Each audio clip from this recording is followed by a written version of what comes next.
दोस्तों, स्वागत है आपका हमारे YouTube चैनल में। तो देखिए, भारतीय संविधान में चर्चा चल रही थी उच्चतम न्यायालय की जो है, और उच्चतम न्यायालय में आप लोगों ने पढ़ा था कि अनुच्छेद 124 में कहा गया भारत का एक क्या हो गया, उच्चतम न्यायालय होगा। फिर अनुच्छेद 124 का फर्स्ट कहता है कि उच्चतम न्यायालय में जो है एक मुख्य न्यायाधीश और कितने मतलब संसद जो है समय समय पर इनमें परिवर्तन करेगी। तो जब 1950 में संविधान बना तो एक मुख्य न्यायाधीश और 7 अन्य न्यायाधीश, यानी 8 सदस्यीय ये जो है उच्चतम न्यायालय था। और फिर इसको जो है संसद द्वारा प्रक्रिया के अनुसार जो है इसमें परिवर्तन किया गया। और वर्तमान में जो है उच्चतम न्यायालय में न्यायाधीशों की संख्या है 1 + 33 = 34, यानी एक मुख्य न्यायाधीश और 33 अन्य न्यायाधीश। ठीक है। फिर हमने आपको बताया था कि अनुच्छेद 124 के 2 में जो है न्यायाधीशों की नियुक्ति की बात की गई है। और 1993 में न्यायाधीशों की नियुक्ति जो है अब कोलोजियम सिस्टम से की जा रही है। ठीक है। और जो भी मुख्य न्यायाधीश बनेगा वो जो है वरिष्ठतम जो न्यायाधीश होगा उच्चतम न्यायालय का, उसे ही क्या बनाया जाएगा, मुख्य न्यायाधीश बनाया जाएगा। फिर हमने अनुच्छेद 124 के 3 में न्यायाधीशों की अर्हताओं की बात की थी, योग्यताओं की चर्चा की थी और बताया था कि न्यायाधीश बनने के लिए उसे भारत का नागरिक होना चाहिए, या फिर जो है दूसरा हमने आपको बताया था कि उसे किसी उच्च न्यायालय में 5 वर्ष तक न्यायाधीश के पद पर रहा हो, या फिर जो है किसी उच्च न्यायालय में लगातार 10 वर्ष तक अधिवक्ता रहा हो, या फिर जो है राष्ट्रपति की नजर में वो कुशल विधिवेत्ता या पारंगत विधिवेत्ता हो। ये उसकी क्या है, अर्हताएं हैं। ठीक है।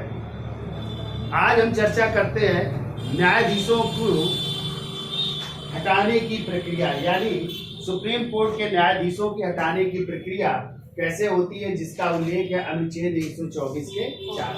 ठीक है। तो कहते हैं कार्यकाल के बीच में यदि न्यायाधीश को हटाना है तो उसको जो है एक विधिक प्रक्रिया, एक कानूनी प्रक्रिया के द्वारा ही हटाया जा सकता है। और न्यायाधीश को हटाने के लिए 2 जो है प्रकार बताए गए हैं, यानी 2 आधारों पर हटाया जा सकता है। तो अभी लिखिएगा नहीं, समझ लीजिए पहले है। तो देखो, न्यायाधीशों को हटाने के लिए, न्यायाधीशों को हटाने के लिए चाहे वो मुख्य न्यायाधीश हो चाहे अन्य न्यायाधीश हो, ठीक है, 2 आधार हैं, 2 आधार हैं।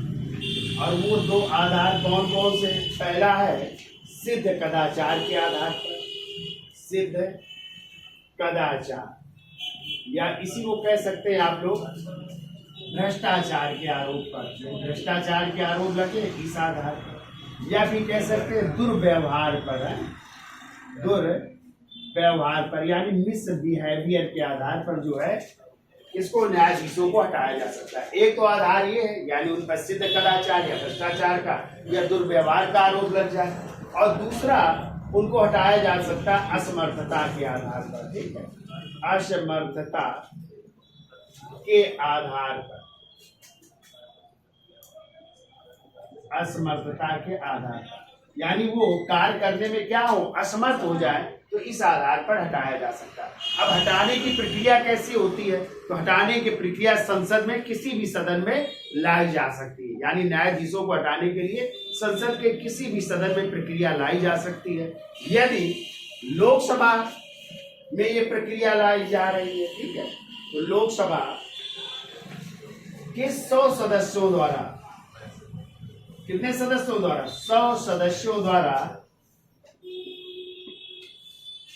ये प्रस्ताव लाया जाएगा और किसके पास भेजा जाएगा? लोकसभा अध्यक्ष के पास। ठीक है, यानी अपने अपने सदन के पास। और यदि राज्यसभा ला रही है प्रस्ताव, तो राज्यसभा के जो है 50 सदस्यों द्वारा ये प्रस्ताव लाया जाएगा। ठीक है, 50 सदस्यों द्वारा ये प्रस्ताव लाया जाएगा। ठीक है। और यहाँ पे जो है इस प्रस्ताव को स्वीकार या न स्वीकार करना वो इनके या तो अध्यक्ष पर निर्भर करेगा या सभापति पर निर्भर करेगा। तो लोकसभा में लाई गई है तो कौन करेंगे? लोकसभा अध्यक्ष। राज्यसभा में लाई गई है तो राज्यसभा के कौन करेंगे? सभापति करेंगे। ठीक है, क्लियर? यानी इस प्रस्ताव को स्वीकार करना या न स्वीकार करना उन सदन के या तो लोकसभा अध्यक्ष को या राज्यसभा के सभापति। अब यदि स्वीकार कर लिया गया ठीक है। तो जिस सदन में लाया गया उस सदन के अध्यक्ष या सभापति द्वारा इसको स्वीकार किया जाएगा और स्वीकार करने के बाद जो है एक 3 सदस्यीय जांच समिति गठित की जाएगी। क्या 3 सदस्यीय जांच समिति गठित की जाएगी, ठीक है। तो ये जो इनके खिलाफ प्रस्ताव लाया गया न्यायाधीश के खिलाफ, क्या ये प्रस्ताव सही है कि नहीं है, इसके लिए क्या गठित की जाएगी 3 सदस्यीय जांच समिति, ठीक है। अब देखो इस 3 सदस्यीय जांच समिति में कौन कौन से लोग होंगे। एक तो होंगे भारत के मुख्य न्यायाधीश होंगे। कौन होंगे? भारत के मुख्य न्यायाधीश, या मुख्य न्यायाधीश हो सकते हैं या अन्य न्यायाधीश भी हो सकते हैं, ठीक है। तो सर्वोच्च न्यायालय के मुख्य या अन्य न्यायाधीश होंगे। दूसरा होगा किसी उच्च न्यायालय का मुख्य न्यायाधीश। कौन होगा? दूसरा होगा किसी उच्च न्यायालय का मुख्य न्यायाधीश। और तीसरा व्यक्ति होगा एक कुशल या पारंगत विधिवेत्ता, जिसको कानून का ज्ञान हो या कानून विशेषज्ञ हो सकता है, ठीक है। तो 3 लोग कौन कौन से होंगे? तो पहला होगा सर्वोच्च न्यायालय का न्यायाधीश, ठीक है। सर्वोच्च न्यायालय का न्यायाधीश। अब न्यायाधीश में आपको याद रखना है वो मुख्य न्यायाधीश भी हो सकते हैं और अन्य न्यायाधीश भी हो सकते हैं, ठीक है। तो मुख्य न्यायाधीश प्लस अन्य न्यायाधीश भी हो सकता है। तो एक व्यक्ति ये हो सकते हैं। दूसरा व्यक्ति हो सकता है उच्च न्यायालय का, यानी इस समय कितने उच्च न्यायालय हैं? 25। तो किसी भी उच्च न्यायालय का क्या हो सकता है? मुख्य न्यायाधीश हो सकता है। तो देखो उच्च न्यायालय का मुख्य न्यायाधीश, मुख्य न्यायाधीश, ठीक है। और तीसरा व्यक्ति हो सकता है पारंगत विधिवेत्ता, पारंगत विधिवेत्ता हो सकता है, ठीक है। या इसी कह सकते हैं कोई विधि विशेषज्ञ हो सकता है, जिसको कानून का ज्ञान हुआ है, तो विधि विशेषज्ञ भी हो सकते हैं। या भी कह सकते हैं कोई प्रतिष्ठित न्यायाधीश भी हो सकता है। तो एक और लिख लो प्रतिष्ठित न्यायाधीश भी वो व्यक्ति हो सकता है, प्रतिष्ठित न्यायाधीश हो सकते हैं, ठीक है। तो ये 3 सदस्यीय एक समिति गठित की जाएगी, ठीक है। अब ये 3 सदस्यीय समिति क्या करेगी? जांच करेगी, ठीक है। और जांच के बाद यदि सही पाया गया तो फिर जो है सिफारिश करेगी, यानी रिपोर्ट सौंपेगी उस सदन के अध्यक्ष को। फिर उस सदन के अध्यक्ष जो है राष्ट्रपति से आग्रह करेंगे कि एक सत्र बुलाया जाए। किसका? संसद का, ठीक है। तो संसद का सत्र बुलाया जाएगा और कहते हैं एक ही सत्र में ये पास भी हो जाना चाहिए, ठीक है। यानी संसद के उसी सत्र में पास हो जाना चाहिए, बार बार नहीं बुलाया जाएगा, एक ही सत्र में इसको पास हो जाना चाहिए। तो पास कैसे होगा? तो मान लो लोकसभा में लाया गया था, तो लोकसभा के कुल बहुमत द्वारा, यानी लोकसभा की कुल सदस्य संख्या का, कुल सदस्य संख्या का बहुमत द्वारा है। एक तो बहुमत होना चाहिए, बहुमत द्वारा, तथा उपस्थित एवं मतदान करने वाले, उपस्थित एवं मतदान करने वाले सदस्यों के 2/3 बहुमत से, यानी 2/3 बहुमत, इसी को क्या कहते हैं? विशेष बहुमत है।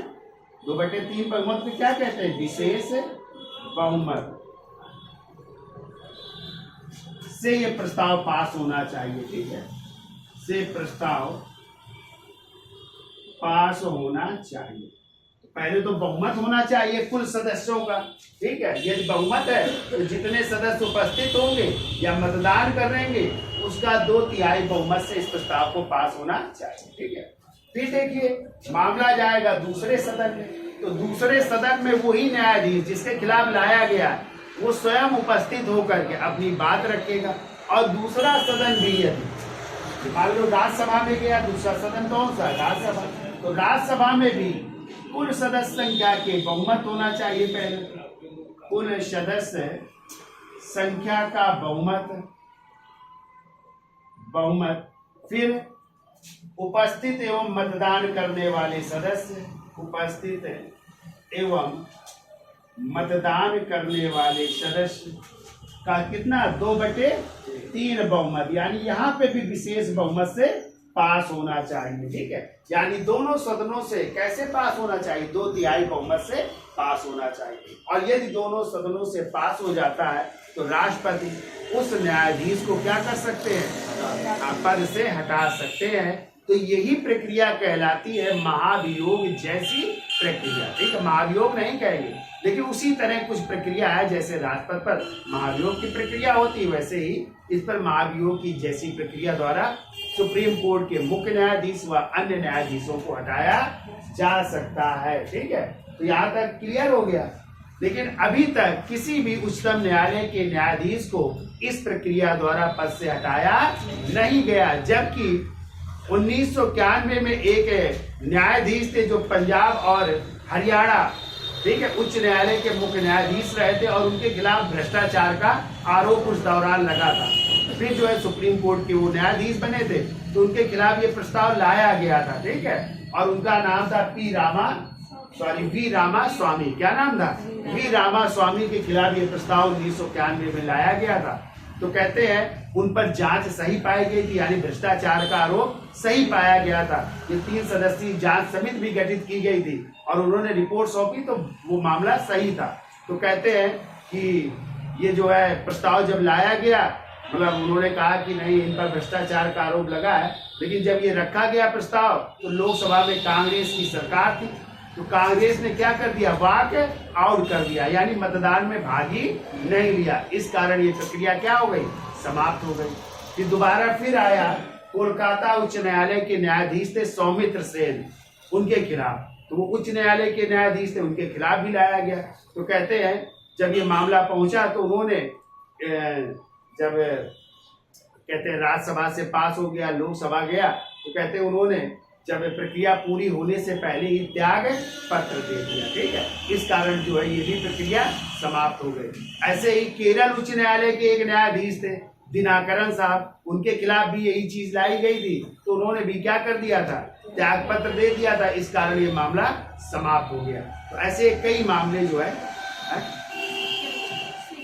अच्छा सिक्किम के थे, सिक्किम के जो है उच्च न्यायालय के मुख्य न्यायाधीश थे पाल डेनियल दिनाकरन। ठीक है, उनके खिलाफ भी जो है कर्नाटक के उच्च न्यायालय के मुख्य न्यायाधीश थे, तब जो है लाया गया था। वित्तीय अनियमितता पाई गई थी, लेकिन जो है राज्यसभा में जैसे ये कार्रवाई प्रारंभ होने की, तो इन्होंने भी क्या कर दिया था, अपने पद से त्याग पत्र दे दिया था। इस कारण ये प्रक्रिया पूरी नहीं की जा सकी। ठीक है, तो याद हो जाएगा इतना महाभियोग की प्रक्रिया।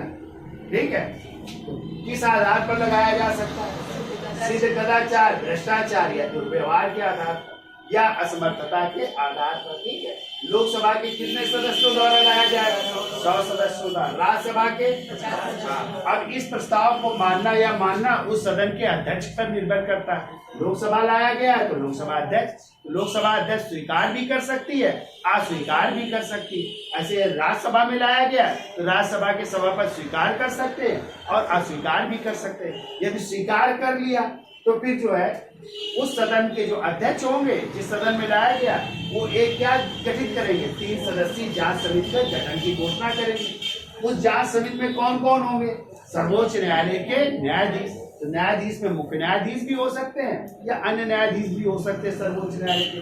दूसरे नंबर में और कौन होगा, उच्च न्यायालय का मुख्य न्यायाधीश, यानी किसी उच्च न्यायालय का एक मुख्य न्यायाधीश हो सकता है। और तीसरा व्यक्ति होगा कोई पारंगत विधि वेत्ता, जिसको कानून का ज्ञान हो, या कोई विधि विशेषज्ञ हो सकता है, या कोई प्रतिष्ठित न्यायाधीश हो सकता है। ठीक है, अब देखिए कहा गया है कि जो है ये जो प्रस्ताव लाया जाएगा, इसके लिए फिर राष्ट्रपति से सिफारिश की जाएगी कि एक सत्र बुलाया जाए और एक ही सत्र में इसको पास भी हो जाना चाहिए। ठीक है, जब एक सत्र में पास होगा तो लोकसभा में यदि लाया गया है तो लोकसभा की कुल सदस्य संख्या का पहले तो क्या हो, बहुमत हो, फिर उपस्थित एवं मतदान करने वाले सदस्यों को कितने बहुमत, 2/3 बहुमत से इसे पास होना चाहिए। फिर दूसरे सदन में ही उस न्यायाधीश को अपनी बात रखने का अधिकार होगा। जो सदन लाया है वहां पे वो अपनी बात नहीं रख सकता है, दूसरे सदन में वो अपनी बात रखेगा, वहां पे भी यही प्रक्रिया होगी। कि राज्यसभा की कुल सदस्य संख्या का पहले तो बहुमत, फिर उपस्थित एवं मतदान करने वाले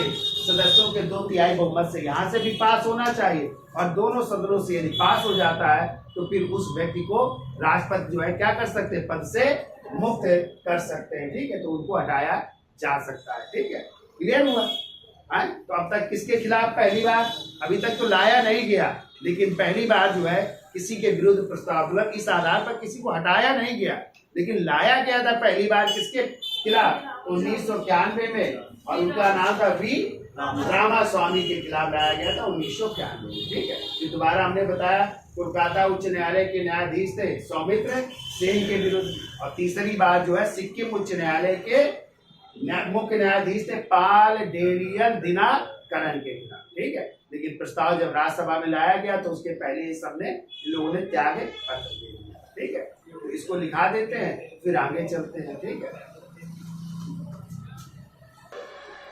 तो चलिए देखिए अगली हेडिंग डाल लीजिए, और वो है शपथ या प्रतिज्ञान या ओथ इंग्लिश में कहते हैं, और इसका उल्लेख है अनुच्छेद 124 के 6 में। ठीक है, तो देखिए सर्वोच्च न्यायालय के न्यायाधीशों को शपथ कौन दिलाता है, राष्ट्रपति या राष्ट्रपति द्वारा नियुक्त कोई व्यक्ति जो है इनको शपथ दिलाता है। ठीक है, लेकिन आप लोग ध्यान रखिएगा व्यवहार में मुख्य न्यायाधीश को तो शपथ राष्ट्रपति दिलाते हैं, लेकिन अन्य न्यायाधीशों को शपथ जो है भारत का मुख्य न्यायाधीश दिला देता है व्यवहार में। ठीक है, बाकी कहा गया है कि शपथ कौन दिलाएंगे, भारत के राष्ट्रपति दिलाएंगे, लेकिन राष्ट्रपति किसको दिला देते हैं, मुख्य न्यायाधीश को व्यवहार में, और फिर जो है मुख्य न्यायाधीश किसको दिला देता है, अन्य न्यायाधीशों को दिला देता है। लेकिन वहां पे लिखित है कि राष्ट्रपति न्यायाधीशों को शपथ दिलाएंगे, और राष्ट्रपति नहीं है तो फिर कौन दिलाएगा, उनके द्वारा नियुक्त कोई व्यक्ति दिलाएगा। ठीक है, तो ये शपथ किस चीज की लेते हैं, तो सभी लोग जो है संविधान के प्रति निष्ठा की शपथ लेते हैं। किसकी लेते हैं, संविधान के प्रति निष्ठा की शपथ लेते हैं। और आपको पता है कि न्यायाधीशों की शपथ का प्रारूप किस अनुसूची में है, तो तीसरी अनुसूची में, ये भी आपको ध्यान रखना है। ठीक है, यानी न्यायाधीशों की शपथ का प्रारूप किस अनुसूची में है, तीसरी अनुसूची में है। ठीक है, तो लिखिए उच्चतम न्यायालय के न्यायाधीशों को शपथ, उच्चतम न्यायालय के न्यायाधीशों को शपथ राष्ट्रपति द्वारा, राष्ट्रपति द्वारा, और राष्ट्रपति नहीं है तो लिखो या उनके द्वारा, राष्ट्रपति द्वारा या उनके द्वारा नियुक्त, या उनके द्वारा नियुक्त व्यक्ति द्वारा दिलाई जाती है। उनके द्वारा इस कार्य के लिए नियुक्त है, इस कार्य के लिए नियुक्त व्यक्ति द्वारा दिलाई जाती है, व्यक्ति द्वारा दिलाई जाती,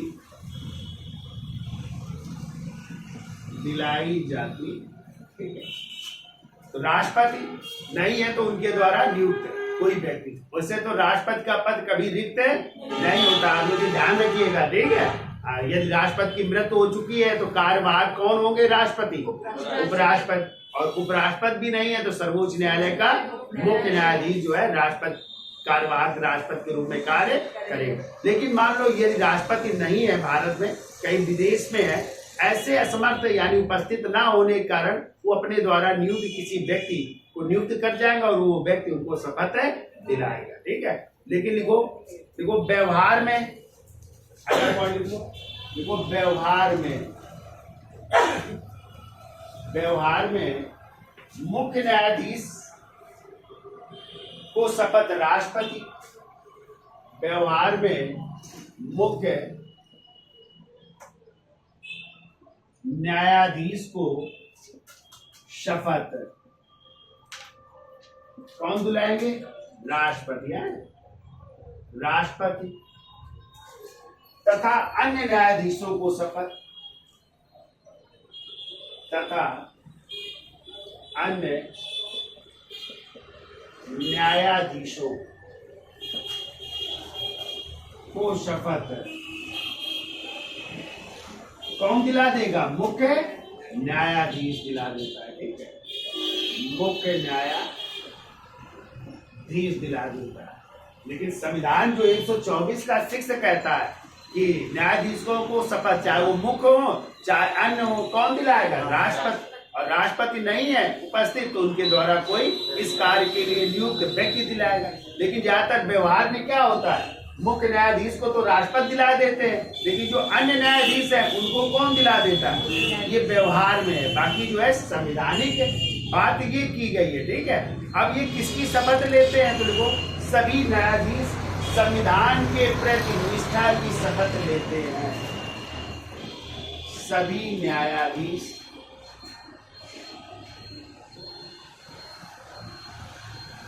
संविधान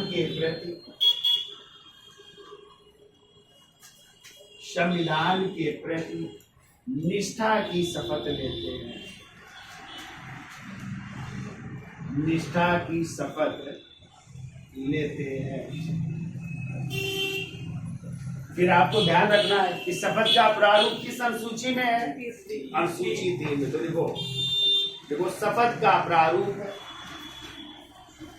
शपथ का प्रारूप अनुसूची 3 में दिया गया है। अनुसूची 3 में दिया गया है।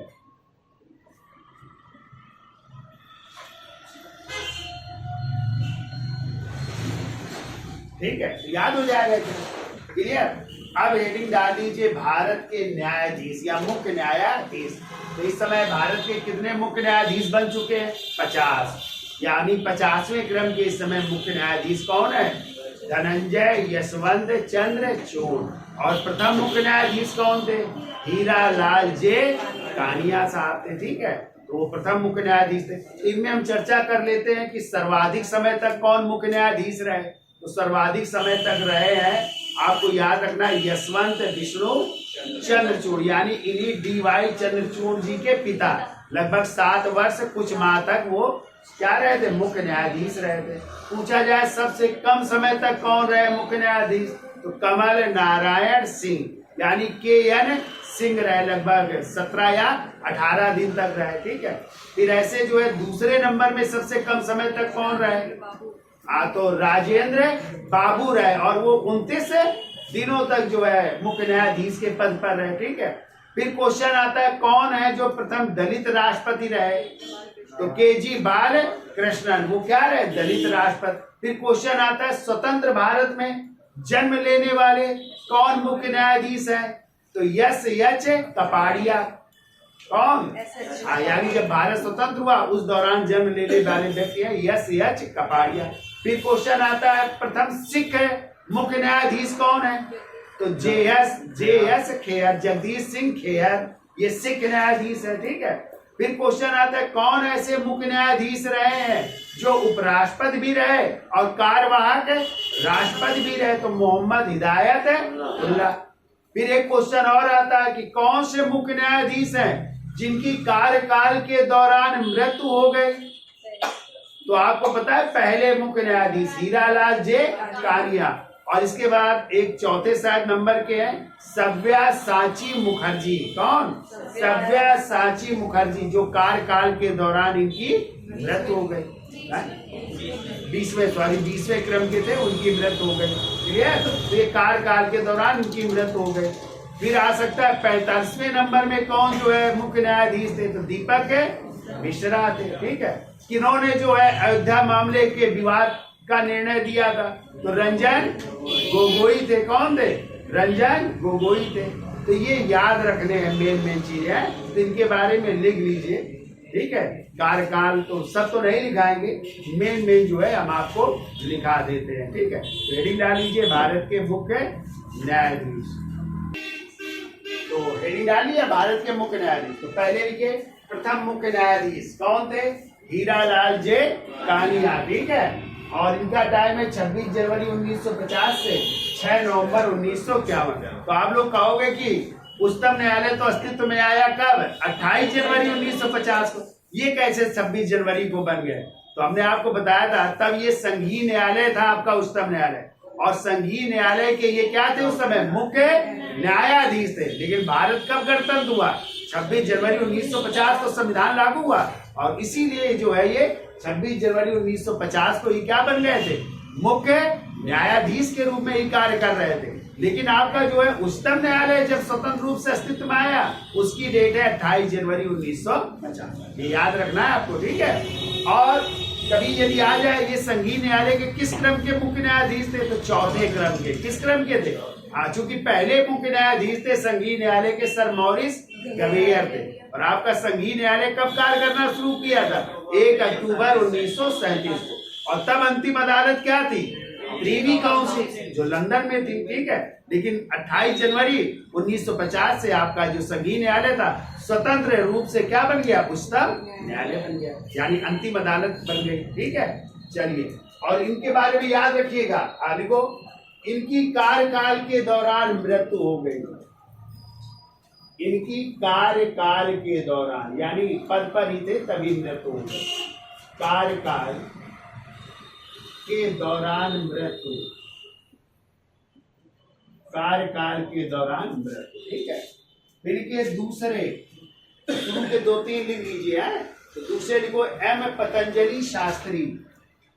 एम पतंजलि शास्त्री, और इनका टाइम लिखो 7 नवंबर 1951 से 7 नवंबर 1951 से इनका है 3 जनवरी 1954 तक है। 3 जनवरी 1954 तक ये अपने पद पर है।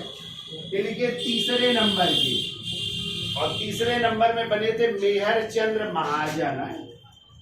तो मेहर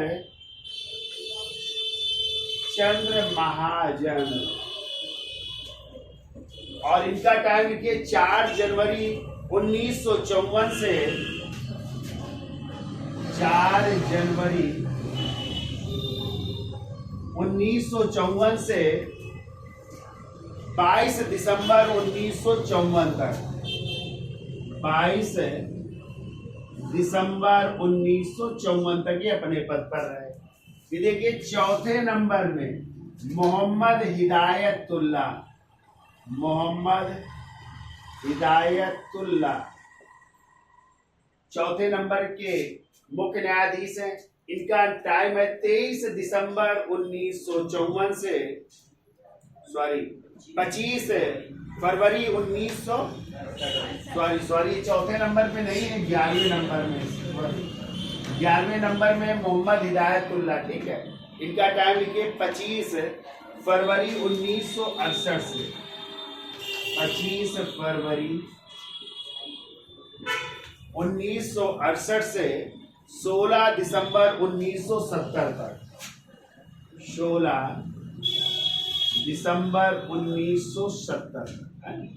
और देखिए इन्हीं के बारे में हमने बताया था, ये किस किस पद पर रहे?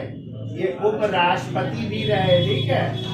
उपराष्ट्रपति प्लस कार्यवाहक राष्ट्रपति भी रहे।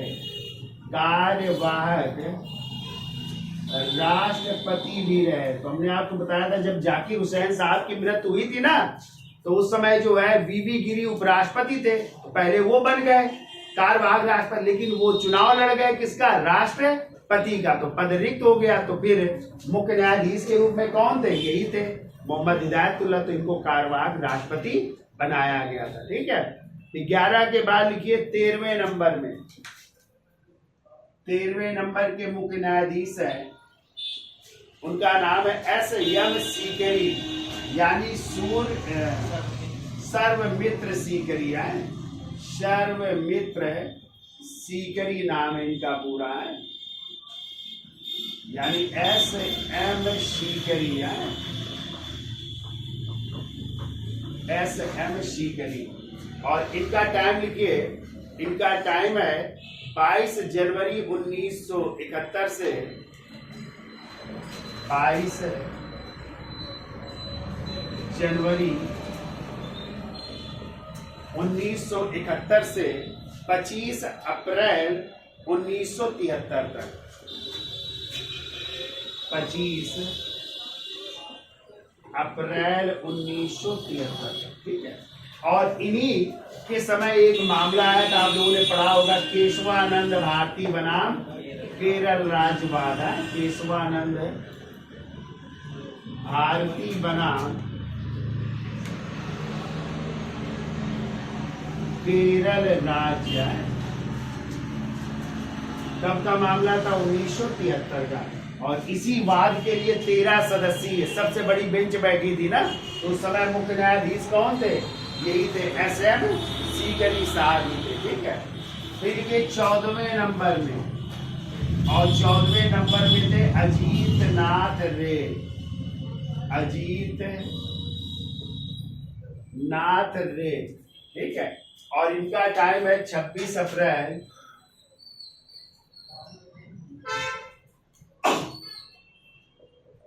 1973 से लेकर के 27 जनवरी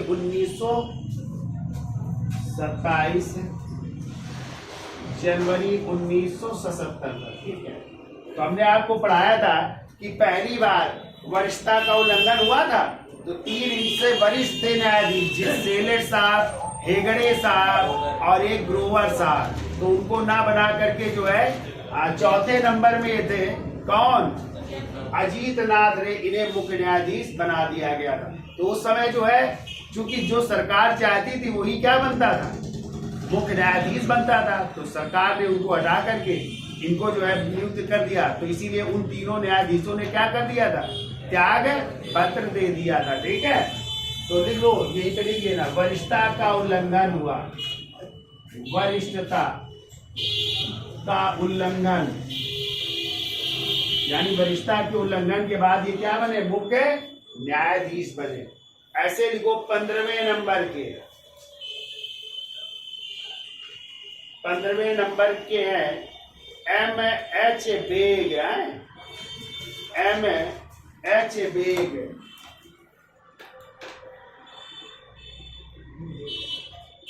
शायद मोहम्मद हबीबुल्ला बेग इनका नाम था, कुछ ऐसे करके थे। मोहम्मद हमीदुल्ला बेग है, देख लो, मोहम्मद हमीदुल्ला बेग है, बेग नाम का। और इनका टाइम है 28 जनवरी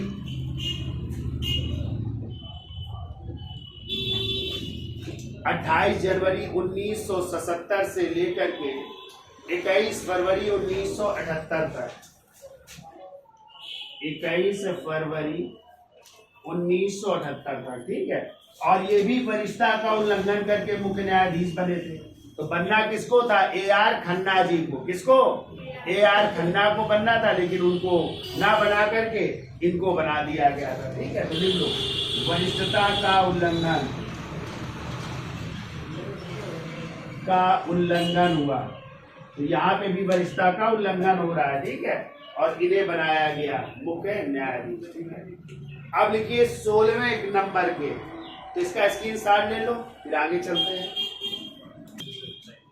तो देखिए अब 16वें क्रम में लिखिए, और 16वें क्रम में कौन है? यशवंत विष्णु चंद्रचूड़, इन्हीं को कहते हैं YV चंद्रचूड़ भी कहते हैं, ठीक है, YV चंद्रचूड़। और यही जो है आपके इस समय जो मुख्य न्यायाधीश हैं, धनंजय यशवंत चंद्रचूड़ के क्या थे? पिताजी थे, ठीक है, फादर थे। और इनका टाइम है 22 फरवरी 1978 से 11 जुलाई 1985 तक। तो क्वेश्चन आता है सर्वाधिक समय तक कौन मुख्य न्यायाधीश के पद पर रहा? तो यही रहे। तो देखो, सर्वाधिक समय 7 वर्ष 4 माह 20 दिन। सर्वाधिक समय 7 वर्ष 4 माह 20 दिन तक ये मुख्य न्यायाधीश के पद पर रहे, यानी सर्वाधिक समय तक ये पद पर बने रहे, ठीक है। अब लिखो 17वें नंबर की, और उनका नाम है पी.एन. भगवती, और इन्हें लोक अदालतों का जन्मदाता भी माना जाता है। किसे? पी.एन. भगवती को लोक अदालत का जन्मदाता माना जाता है। ठीक है? नहीं, लोक अदालतें नहीं है जो, हाँ, लोक अदालतें वहां पे जल्दी सुनवाई होती है। ठीक है? तो लिखिए, इनका टाइम है 12 जुलाई 1985 से 12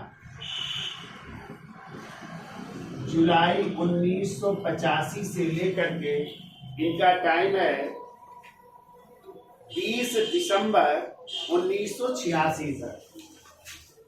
20 दिसंबर 1986 तक। ठीक है? तो इनका नाम है पी.एन. भगवती। ठीक है?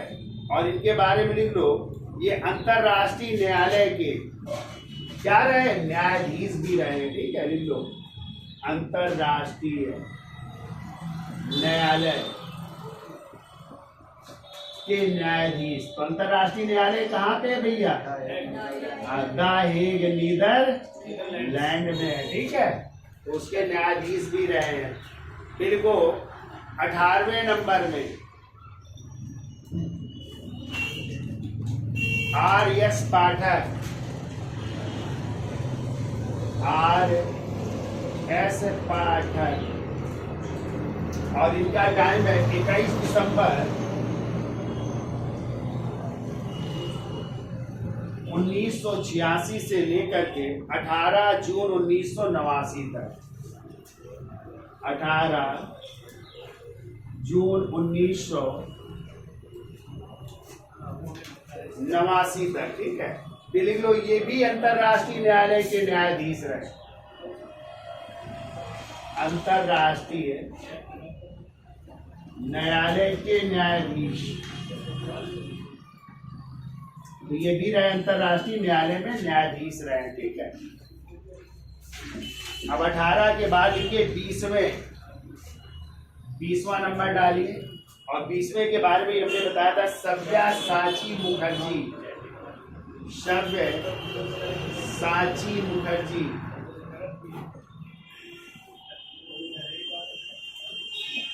और इनका कार्यकाल लिखिए 18 दिसंबर 1989 से 18 दिसंबर 1989 से 25 सितंबर 1990 तक। 25 सितंबर 1990 तक। और इनके बारे में भी हमने बताया था, कार्यकाल के दौरान इनकी भी मृत्यु हुई थी। ठीक है? तो एक तो आपके प्रथम मुख्य न्यायाधीश हीरालाल जे कानिया की, और दूसरे इनके कार्यकाल के दौरान मृत्यु। तो महिला नहीं है ये। ठीक है? पुरुष है सव्यसाची मुखर्जी, ये याद रखिए। अभी तक कोई महिला सर्वोच्च न्यायालय की मुख्य न्यायाधीश नहीं बनी है। हो सकता है बन जाए आगे भविष्य में, अभी तक नहीं बनी। हाँ, अब लिखिए 22वें मुख्य न्यायाधीश है कमल नारायण सिंह। कमल नारायण सिंह, या इन्हीं को के.एन. सिंह भी कह सकते हैं। ठीक है? और इनका टाइम है 25/11/1991 से 25 नवंबर 1991 से 12 दिसंबर 1991 तक। 12 दिसंबर 1991 तक। तो सबसे कम समय तक कितने? 18 दिन तक मुख्य न्यायाधीश रहे। लिखो इनके बारे में, सबसे कम 18 दिन तक मुख्य न्यायाधीश रहे। 18 दिन तक मुख्य न्यायाधीश रहे।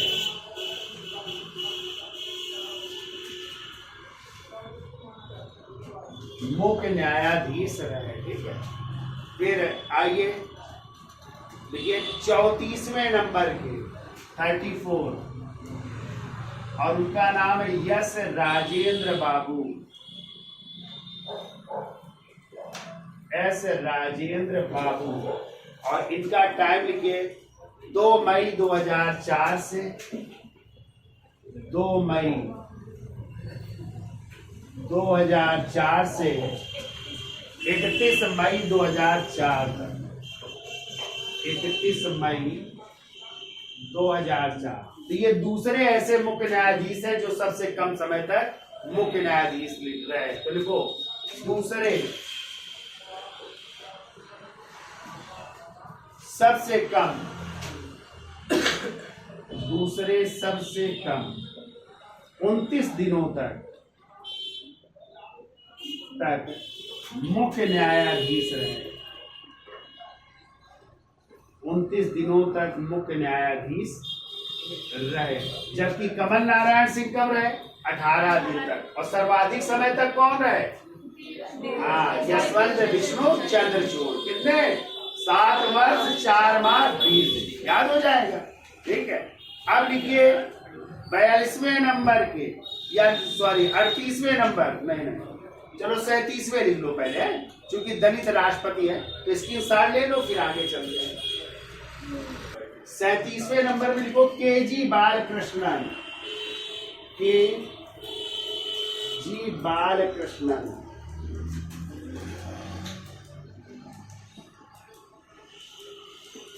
और इनका टाइम लिखिए के.जी. बालकृष्णन जी का 14 जनवरी 2007 से 14 जनवरी 2007 से लेकर के कब तक रहे? 11 मई 2010 तक। 11 मई 2010 तक, ठीक है। और इनके बारे में याद रखिएगा, ये भारत के प्रथम दलित मुख्य न्यायाधीश है। लिखिए भारत के प्रथम दलित मुख्य न्यायाधीश, यानी एससी कैटेगरी से थे, दलित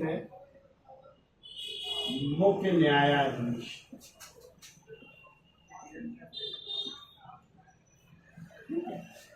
अब लिखिए इसके बाद 38वें नंबर के 38, और उनका नाम है एस.एच. कपाड़िया। एस.एच. कपाड़िया, ठीक है। और इनका टाइम है 12 मई 2010 से 12 मई 2010 से और 28 सितंबर 2012 तक। 28 सितंबर 2012 तक।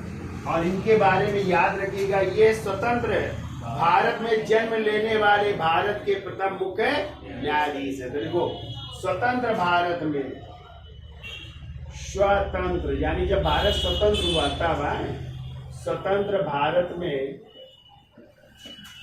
जन्म लेने वाले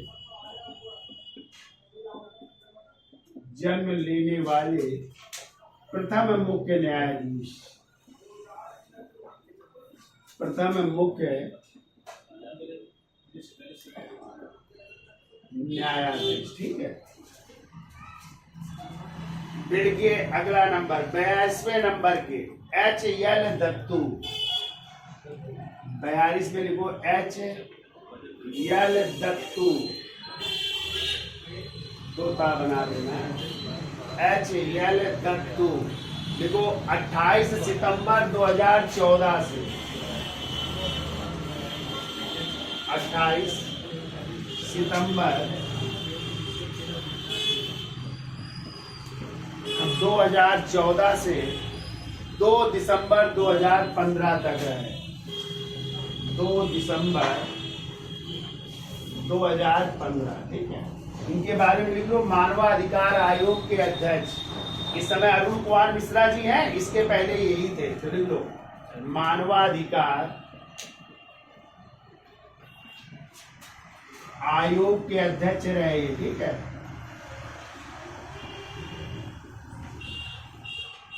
मानवाधिकार आयोग के, तो कोई व्यक्ति रिटायर होने के बाद सर्वोच्च न्यायालय का मुख्य न्यायाधीश, उसे मानवाधिकार आयोग का अध्यक्ष बनाया जा सकता है, ठीक है।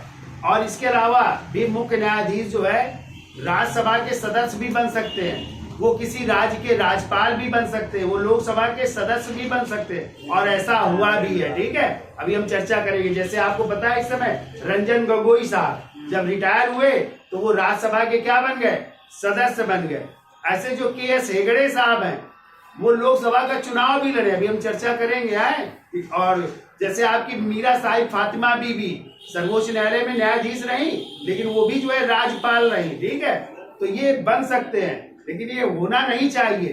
ठीक है, हाँ, लेकिन बना दिए जाते हैं क्योंकि सरकारों का है अपना मतलब निकलता है, इससे छवि इनकी खराब होती है कि आप पहले मुख्य न्यायाधीश रहे, यानी इसका मतलब सरकार से आपने कोई साठगांठ की और उनके पक्ष में निर्णय दिया और सरकार ने आपको जो है बाद में उसी के उपहार स्वरूप आपको ये बना दिया। ये होना नहीं चाहिए। लेकिन आपको पता है राज्यपाल के पद जो है लाभ के पद नहीं माने गए हैं। ठीक है, तो लाभ का पद तो नहीं है, वो तो सही है, लेकिन बनना नहीं चाहिए इनको, क्योंकि आप इतने बड़े पद से रिटायर हो रहे हो। ठीक है, नहीं बनना चाहिए। लेकिन कुछ ऐसे हुए भी न्यायाधीश जो रहे, और कहते हैं जो के.एस. हेगड़े थे जिन्होंने त्याग पत्र दिया था, वो तो पहले राज्यसभा के सदस्य थे और फिर बन गए थे जो है सर्वोच्च न्यायालय आ गए, और सर्वोच्च न्यायालय से जब उन्होंने त्याग पत्र दिया तो फिर लोकसभा का चुनाव लड़े और लोकसभा में पहुंच गए थे। ऐसे ऐसे भी न्यायाधीश है, तो हम चर्चा कर लेंगे। तो चलिए 42 के बाद आइए 43वें नंबर में। 43वें नंबर के लिखो तीरथ सिंह ठाकुर। तीरथ सिंह ठाकुर, और इनका टाइम लिखो 3 दिसंबर 2015 से 3 दिसंबर 2015 से 3 जनवरी 2017 तक। 3 जनवरी 2017 तक है। फिर 44वें नंबर में, और इन्हीं का नाम है जगदीश सिंह खेहर है। जगदीश सिंह खेहर,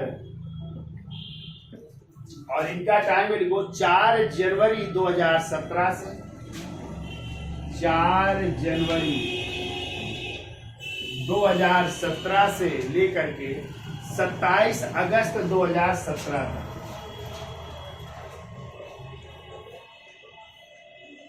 27 अगस्त 2017 तक। और लिख लो इनके बारे में, ये पहले सिख मुख्य न्यायाधीश हैं। पहले सिख समुदाय से थे ये, पहले सिख मुख्य न्यायाधीश। ये आप लोगों को याद रखना है, इसलिए इंपॉर्टेंट है ये। ठीक है, पहले सिख मुख्य न्यायाधीश, यानी ये कोई सिख है जो मुख्य न्यायाधीश बने थे। ठीक है, फिर के 45वें नंबर पर दीपक मिश्रा जी।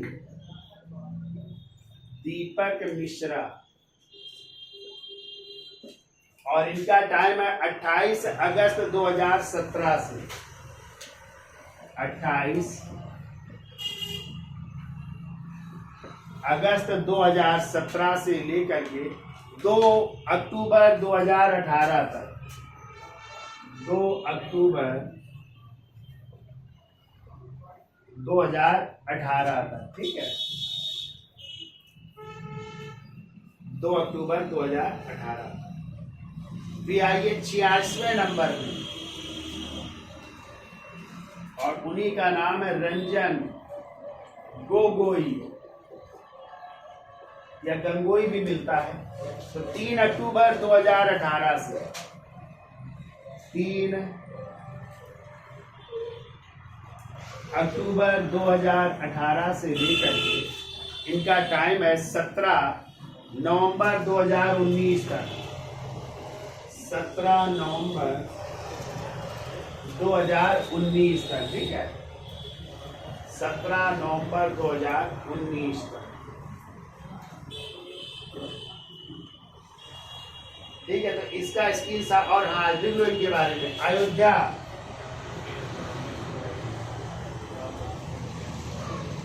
अयोध्या विवाद,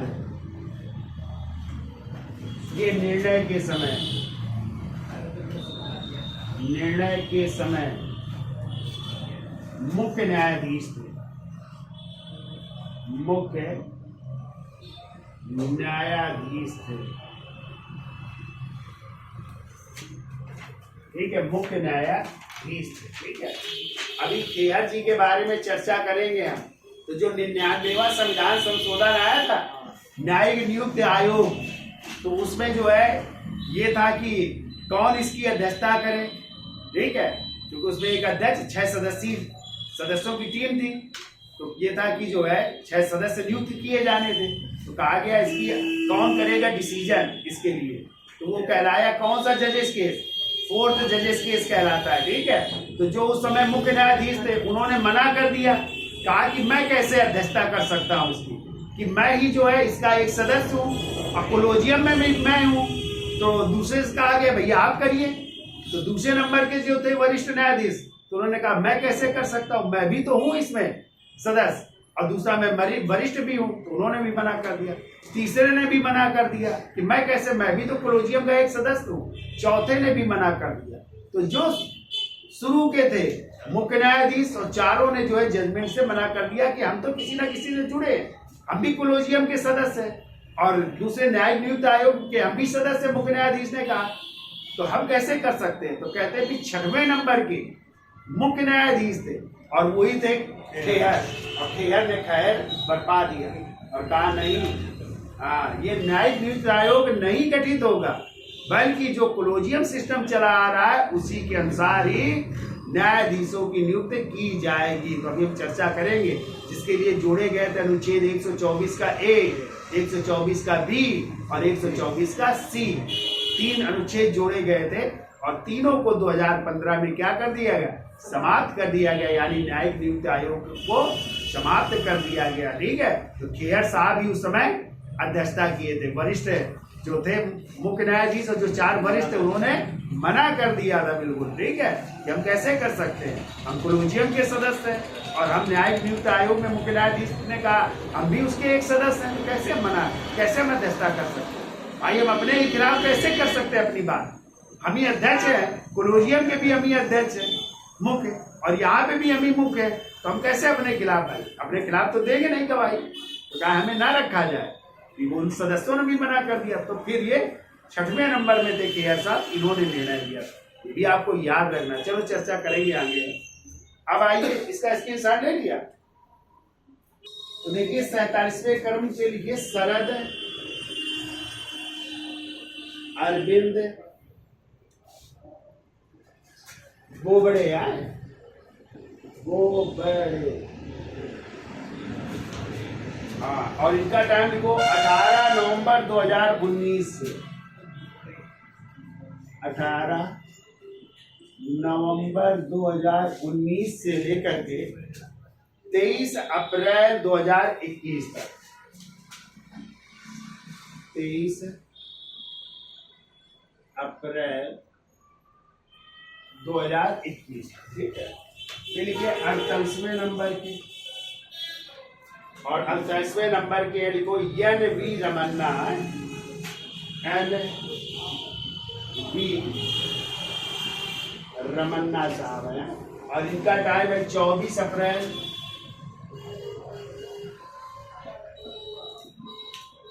2021 से लेकर के 26 अगस्त 2022 तक है, 26 अगस्त 2022 ये इनका टाइम है। फिर 49वें नंबर में लिखिए यू ललित है, इनका पूरा नाम है उदय उमेश ललित है, उदय उमेश ललित, या शार्ट नेम लिख लो यू ललित भी कहते हैं। टाइम लिखो इनका 27 अगस्त 2022 से लेकर के 8 नवंबर 2022 तक, 8 नवंबर 2022 तक, ठीक है। और अब लिखिए वर्तमान में या 50वें क्रम के, उनका नाम है DY यानी धनंजय यशवंत चंद्रचूड़ इन्हीं कहते हैं डी.वाई. चंद्रचूड़ है, डी.वाई. चंद्रचूड़। और यही जो है इसके बेटे हैं यशवंत विष्णु चंद्रचूड़ के। टाइम लिखो इनका 9 नवंबर 2022 से कब तक?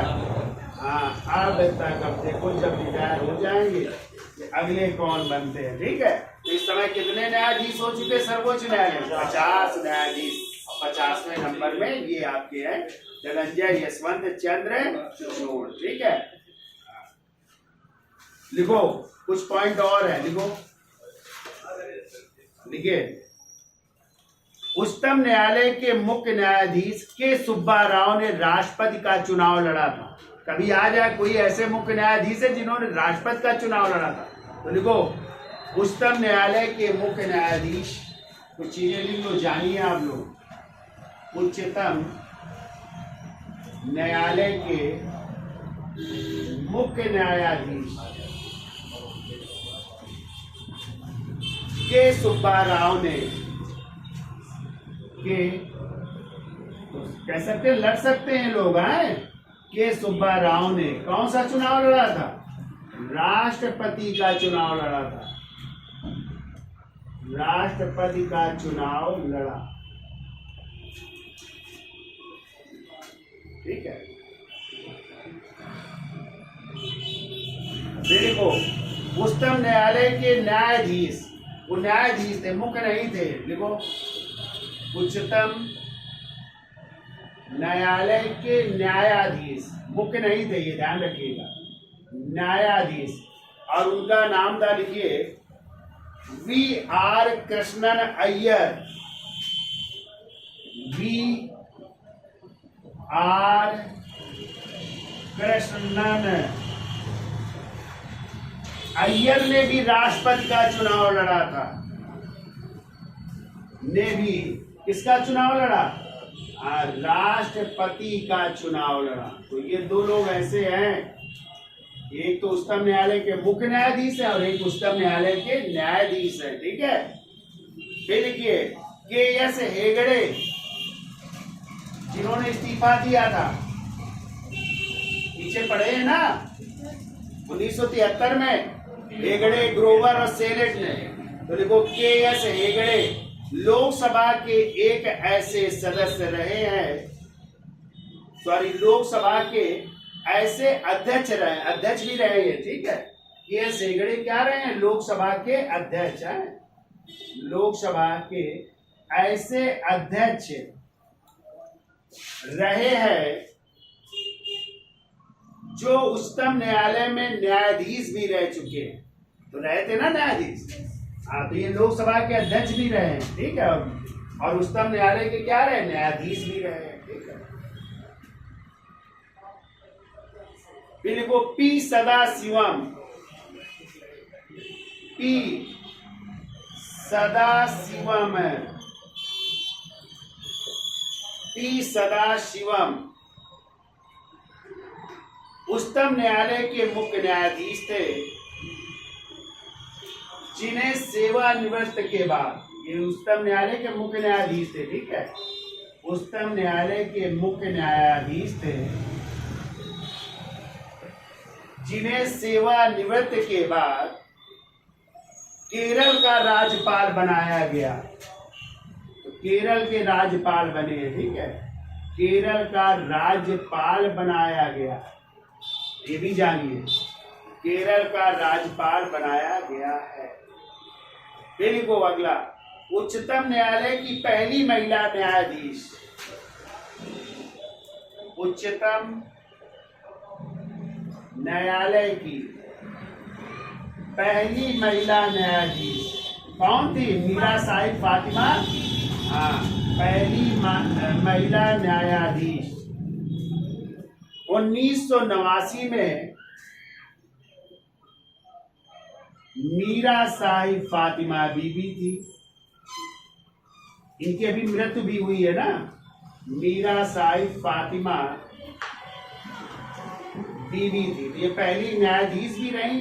साथ में ध्यान रखिएगा, ये तमिलनाडु की क्या बनी, राज्यपाल भी बनाई गई है। तो लिख लो आगे, देखो रिटायर के बाद या सेवानिवृत्त के बाद तमिलनाडु की राज्यपाल बनी,